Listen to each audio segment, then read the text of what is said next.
I can't introduce one shrewd businessman who also happens to be a savvy social investor this morning without thinking of another guy just like him.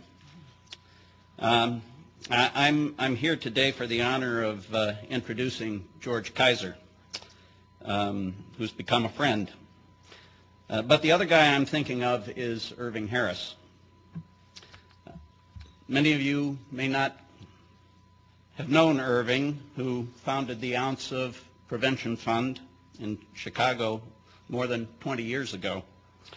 He died well into his 90s in 2004.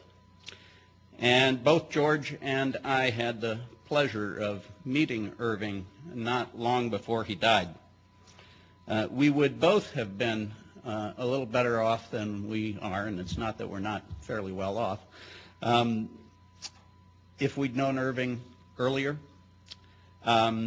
because Irving was truly a generation ahead of his time.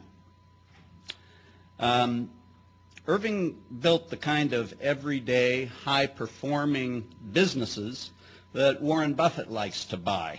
The first one was the Tony Home Hair Permanents, and later on he built a company called First Alert Smoke Detectors. We're not talking PNC here. But Irving's real passion was neurons and early childhood development, and that's what made him stand out in his generation of businessmen. In his 80s, Irving used to walk around wearing a baseball cap that said, under this cap are 80 billion neurons. Now, how can you not love a guy like that? And how can you not love a guy who chose to do his pioneering philanthropic work in one of the toughest places in America, the poorest census tract in the United States on the south side of Chicago? Truly an inspiring example of what a businessman can do with social investment. Well, I've never really noticed what sort of baseball cap George wears, but I know he's equally passionate and articulate about brain development, about healthy social and emotional development, about strong parent-child relationships, and how all these things add up in every child's earliest days, weeks, months, and years.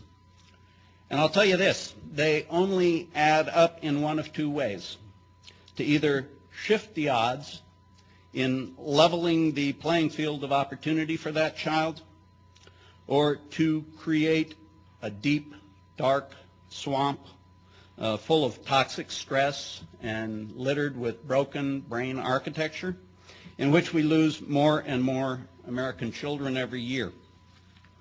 I want to thank Rob for his kind words of introduction and for his great leadership at PAYUS. And I want to thank two people who have been particularly important to the work of the Buffett Early Childhood Fund who are here today. Harriet Meyer, the president of the Ounce, Irving's successor, and Joan Lombardi, who has been the quarterback of much of our policy work here in Washington. But we don't feel really very proud at the Buffett Early Childhood Fund. 700,000 more children will be born into poverty this year in the richest society on earth. The great thing about George Kaiser is he knows that score. George is a banker and an oil man and chairman of BOK Financial Corporation and CEO of Kaiser Francis Oil. And as a child, he attended the Tulsa Public Schools and went on to earn his bachelor's degree and MBA from Harvard. He then went to work in his father's company, which he multiplied many times over. And now, decades later, he's going to work for very young children and families. It's not easy for a Cornhusker from Nebraska to stand here and say such nice things about somebody from Oklahoma. Oklahomans, after all, are the people who like to observe that we think in Nebraska that that N on our helmets stands for knowledge.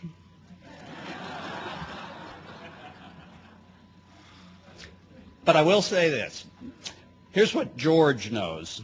George knows that children are born learning and that investing in very young children is not a red state or a blue state idea.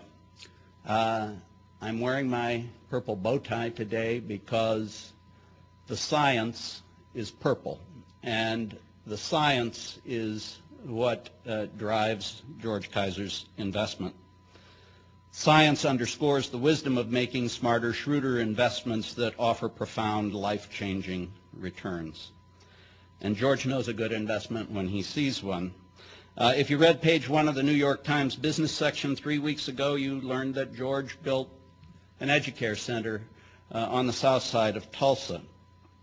He did it by using his considerable stature in his community as a businessman and civic leader to rally his community to a cause. The Times called Educare the, quote, showpiece for the finest state preschool system in the country. But George knows that Oklahoma still has a long way to go to produce a society in which the fairest competition produces the strongest winner. So he's not stopping there. He's now exploring public-private partnerships and what they can do to produce more positive change. Ladies and gentlemen, I give you George Kaiser. Let's hope for all our sakes that George is not a generation ahead of his time.